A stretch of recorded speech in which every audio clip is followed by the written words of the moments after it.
Good evening and welcome to News Channel 8. I'm Jerome Aegean, and here's some of the stories we're looking at tonight. Swine flu cases have risen in the Virgin Islands. A weapon is confiscated in a state grove, and to borrow or not to borrow. Details on these and other stories are up next on News Channel 8.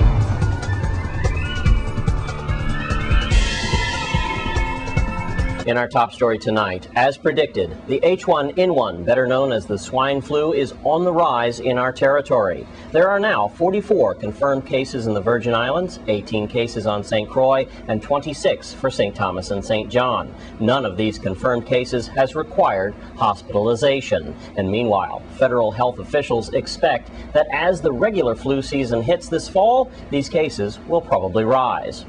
And in other news, police on St. Croix have confiscated an illegal weapon. The incident happened shortly after midnight this morning in the Grove area of St. Croix. Let's go now to Melody Rames for more information. During a routine traffic stop on St. Croix, police arrested 3 individuals and charged them with unauthorized possession of an unlicensed firearm. According to the arrest report, at about 12:45 a.m. on Monday, July 13th, in the vicinity of the Grove Place Fire Station, police officers made a traffic stop on a black 1994 Honda Accord and observed a handgun in plain sight in the vehicle. Arrested were 20-year-old Khalid A. Lang of Mutual Home Apartments, 19-year-old Christopher Matthew of Estate Grove Place, and 19-year-old Jabari White, also of Estate Grove Place. The suspects were all placed on a $25,000 bail and placed in the custody of the Golden Grove Adult Correctional Facility, pending further court action. Thanks, Melody. And Governor John DeYoung is now responding to a recent Senate decision on borrowing money for our territory. News Channel 8's Lee Carl has more. Governor DeYoung, I understand that a little bit of a victory here on this bond bill, and I want to get your reaction.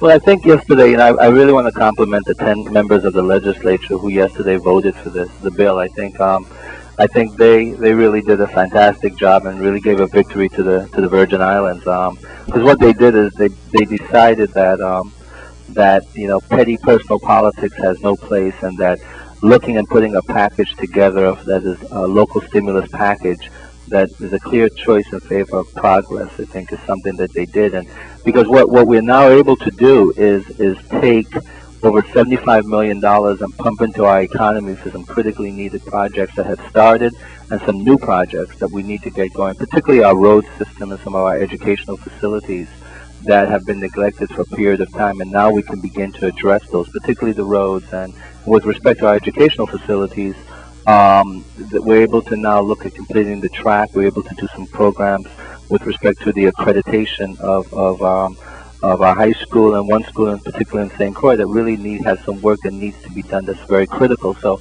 they voted for that, and I really want to compliment them for that. To borrow or not to borrow? That's the question we put to the legislature recently. And we're going to hear from 2 senators tonight. First, from Senator Nellie O'Reilly, who's against borrowing. Well, I have been saying from the very beginning that I do not support borrowing, of course, unless there is a plan to cut back and to tighten our belts and to be good stewards of taxpayers' dollars.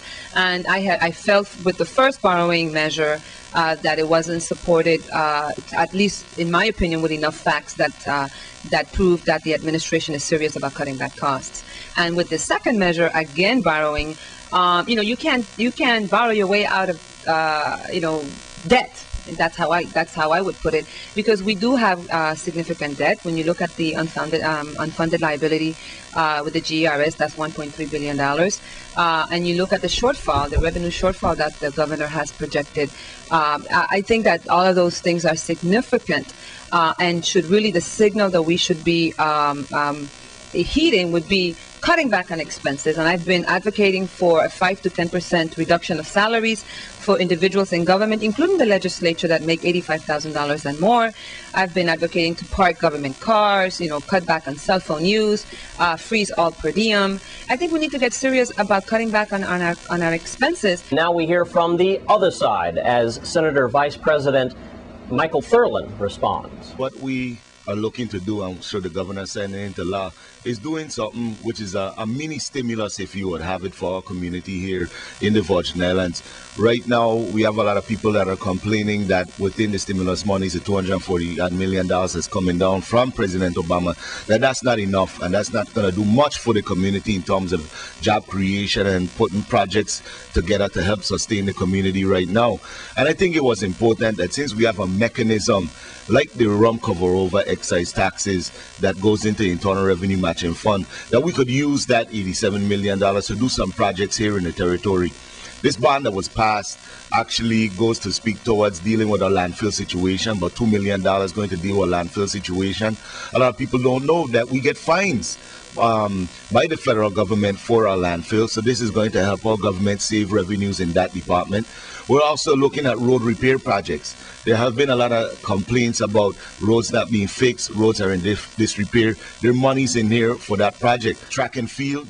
We had Miss Peters, who just went to Italy and did a wonderful job taking silver medal in 100 meters.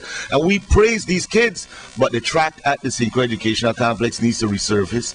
The track needs to be built at the Dora Ken High School in St. Thomas, and the track needs to be built and developed properly here at the St. Croix Central High School and St. Croix. So those facilities needs to be taken care of, and those measures was some of the things in small part spoken to in this bond package. So I am definitely for that. The senators that voted against it, I really don't have any problems with their vote, because that's a concern. Those concerns are salient concerns that they have in this. Some people are questioning whether we should be floating bonds at this time. And at Channel 8, we want to thank both senators for their responses to that decision. And the Supreme Court Justice nominee, Sonia Mayor, is up next on News Channel 8. Stay with us.